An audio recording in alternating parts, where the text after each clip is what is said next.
Hi guys, isa pala to sa trabaho ko. Ako yung na-assign sa Nagpe-prepare party para area. sa Pag may party. birthday celebration yung mga bata. Stage So, ang ganyan lang. theme. Nagkakat lang ako ng mga stickers para magamit ko doon. And yan yung table arrangement niya.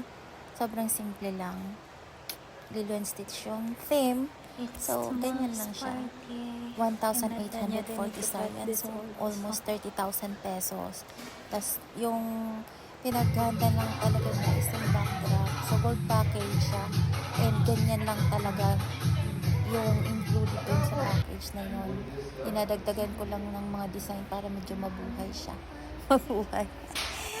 So, ganyan. So, ito ice cream yung theme. Ganyan lang din siya. Tapos, ito naman is Super Mario. Medyo